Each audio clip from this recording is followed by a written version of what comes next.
very difficult job. Revenues are down 20%. The demand in terms of support for education, healthcare, infrastructure, whether it's the MTA or anything else, is going up because it's countercyclical. Whether it's Arnold Schwarzenegger or Deval Patrick or any governor, they're all unpopular. So David's had a rough go. He's mishandled some things. I think he would acknowledge that. But I think right now, in the face of a very difficult budget crisis, he's trying to force the legislature, which can be a cantankerous body sometimes, to make some tough decisions, and that's not easy. He's had a tough go of it. Governor Spitzer, do you have any comment on the swiftness with which politicians are forced out of office because of personal failure and personal scandal, as opposed to professional failures? Look, I'll say only this, because I've tried not to say anything that seems either self-justifying or anything other than purely apologetic, which is what I can and must be. I suppose I just wish we had greater accountability on the substantive side. Those politicians, whether it's Tim Geithner or Ben Bernanke, who fundamentally been wrong, should be held accountable.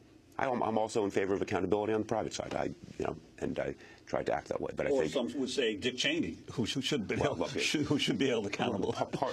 No question about that. I think now the public understands that, and I think it is sometimes hard to mobilize the public to understand where the accountability who should be held accountable. One of the great concerns I have right now is that Sarah Palin's apparent popularity, or if it only reaches maybe 25–30% of the public, her capacity to touch a nerve reflects the fact that those of us who have a very different worldview, a more progressive worldview, have not yet articulated a vision that is drawing the public's attention, and that worries me.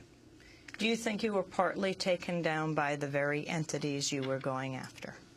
I've been very careful in saying that I resigned because of what I did, and I have no doubt that there were many people whom I had who were opposed to me, very powerful forces, who were happy to see me go. Whether they participated, I'll let others figure that out. I resigned because of what I did, and whatever their involvement doesn't excuse what I did. Back into our discussion of the economy. During the week of September 15, 2008, the week of the federal government deciding to bail out AIG, the company you sued, Treasury Secretary Henry Paulson spoke to the CEO of his former firm, Goldman Sachs, Lloyd Blankfein, more than 24 times. This is in a New York Times expose. What is your assessment of this? Well, the fact that they were talking at that moment, I have a difficult time criticizing it. At that moment, the world was collapsing, so they needed to know what was going on. I fault them for the substantive outcome, which led to that massive transfer of cash to Goldman, where even Goldman was saying, we don't have any exposure. We are fully hedged. Now, there have been completely contradictory stories emerging. Goldman wanting to pretend our hedges gave us all the security, we didn't need the money, in which case, why did we give it to them? Either Goldman was misrepresenting its exposure, or they didn't need the money, but they can't both get the money and have no exposure. And so that's why there's, and again, this is merely emblematic of the much larger willingness on the part of the government to bail out Wall Street, because the government was dominated by a Wall Street perspective. Wall Street is not our economy, and we're seeing that very powerfully right now, with Wall Street bonuses going through the roof, but unemployment still going up.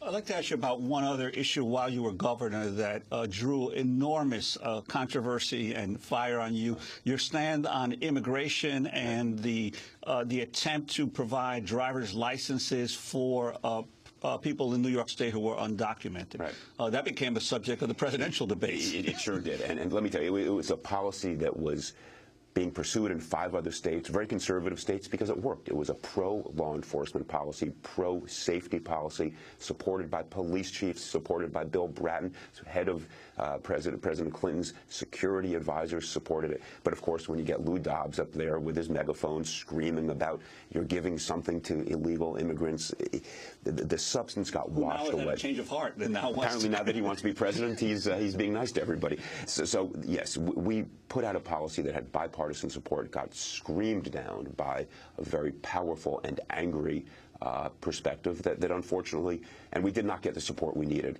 from a lot of folks who I think appreciated we were right, but it was a politically costly mistake for me. I still believe we were right, But other folks in the world of government did not want to stand there and take the incoming missiles. Talking about professional and policy scandals, 45,000 people die a year as a result of lack of adequate health care. How does health care reform fit into the story of Wall Street, the stimulus? Well, again, it shows where resources are going. In other words, why is it, and yes, we have a deficit problem that is very real, but why does the president say we have to make healthcare reform budget neutral, but then we spend $30 billion sending troops to Afghanistan? And obviously, people say, well, security, you have to take that outside the budget constraints. Look, I happen to disagree with the president on his decision to send the troops to Afghanistan. I'm with Tom Friedman and many others on this for a long time. I've been saying, why? Explain it. We need to give insurance to every citizen of the United States, every person who's here.